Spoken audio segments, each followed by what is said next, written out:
শুনতেছি 8 দল 10 দল থাকে কিনা বা না থাকে, নষ্ট হয়ে যায় কিনা। আমরা আশাবাদী 10 দল 8 দল ইনশাআল্লাহ থাকবে, ঐক্য থাকবে। কি বলেন ইনশাআল্লাহ?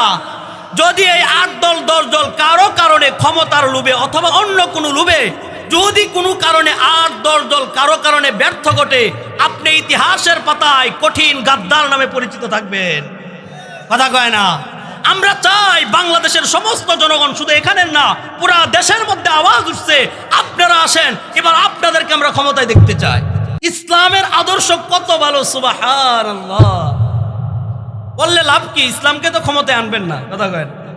হ্যাঁ, ইসলাম ক্ষমতায় আনলে চাঁদাবাজি থাকবে না। কথা কয় না? টেন্ডারবাজি থাকবে না, দুর্নীতি থাকবে না। কথা কয় না? ইসলামকে ভয় পা ভয়। হ্যাঁ, এবার আনবেন ইনশাআল্লাহ। আল্লাহ আপনি ইসলামকে বাংলাদেশের জন্য কবুল করিয়ে আনেন। এতদিন তো বলছেন, আমার আগে বলছে না যে আপনারা এক হয়ে আসেন, আমরা আছি। এবার আপনাদের পরীক্ষার বেলা। কথা কয় না? এবার যদি ওলামায়ে কেরাম এক হয়ে আসে, দেশ ইসলাম মানবতার পক্ষে, যদি 8 দল শুনতেছি একসাথে 10 দল ক্ষমতার জন্য ইসলামের জন্য আসে, পাশে থাকবো তো ইনশাআল্লাহ। ইনশাআল্লাহ শুনতেছি 8 দল 10 দল থাকে কিনা বা না থাকে, নষ্ট হয়ে যায় কিনা। আমরা আশাবাদী 10 দল 8 দল ইনশাআল্লাহ থাকবে, ঐক্য থাকবে। কি বলেন ইনশাআল্লাহ? যদি এই 8 দল 10 দল কারো কারণে ক্ষমতার লোভে অথবা অন্য কোনো লোভে যদি কোনো কারণে 8 10 দল কারো কারণে ব্যর্থ ঘটে, আপনি ইতিহাসের পাতায় কঠিন গাদ্দার নামে পরিচিত থাকবেন। কথা কয় না? আমরা চাই বাংলাদেশের সমস্ত জনগণ, শুধু এখানের না পুরা দেশের মধ্যে আওয়াজ উঠছে, আপনারা আসেন, এবার আপনাদেরকে আমরা ক্ষমতায় দেখতে চাই। জানেন আপনি, সুবহানাল্লাহ, ইসলামের একটা আদর্শ শুনেন না শুধু। হযরতে উমরে ফারুক, পরে বলি, এটা সময় নাই, আর 10 মিনিট আছে মনে হয় আমার। এই যে মুহাম্মদুর রাসূলুল্লাহ, হযরত বুখারীর যে গল্প, এক গ্রাম্য মহিলা শাল নিজের হাতে বুনায় নিয়ে, আমি আলেম হইলে কি করতাম, আরে এত সময় নাই তোমার লগে দেখা করার, আল্লাহর রস্তে মাফ চাই। আমি জানেন, আমি এলাকা দিয়ে আসি, অত্যন্ত ভয় পাই। আমি গাড়ি প্রয়োজনে গাড়ি নিয়ে আসি, মোটর সাইকেলে অনেক সময় আসি। আমি যতদিন পারছি নিমতলা থেকে হাইটে আসছি বাড়ি। রিক্সা ভাড়া নাই, অটো ভাড়া ছিল না, এই জন্য আসি না। বিষয়টা এমন না।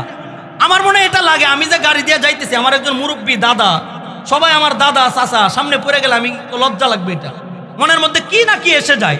আমার হালাকির জন্য এটাই যথেষ্ট। ধ্বংসের জন্য কেউ যদি মনে করে আমি কিছু হয়ে গেছি, আমার ব্যাপারে এই ধারণা করে, আমি ধ্বংস হয়ে গেছি নিশ্চিত।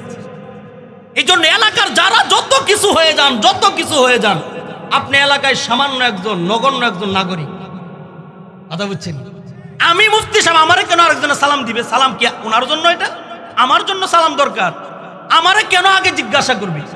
আমি আমার হলফ করে বলতে পারি, আমার এলাকার কেউ আমার আগে জিগাইতে পারে না। কোনোদিন জিগাইতে পারছেন আমারে? হ্যাঁ, জিগাইতে পারছেন ভাই?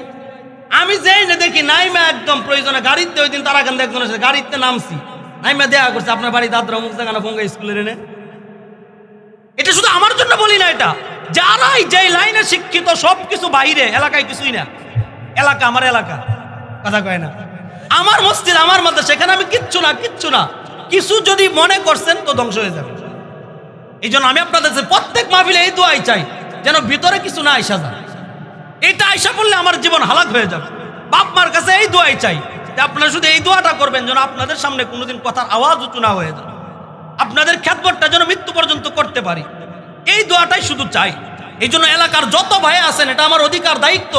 ভাই বোনেরা অনেক জায়গায় শিক্ষিত হন, অনেক পড়ালেখা করেন, এলাকায় আসলে নিজেকে একবারে মিটাইয়া দিবেন। একেবারে আপনি মসজিদ থেকে বের হয়ে জুতাগুলো ভাঁজ করে দেন না, আপনার দাম বাড়বে, কমবে না ইনশাআল্লাহ। পারবো তো ইনশাআল্লাহ? এই জন্য মিটা দো আপনি হাস্তি কো, সুবহানাল্লাহ। নিজেকে নিজে যদি মিটাইয়া দেন, আল্লাহ বড় বানায়া দিবে।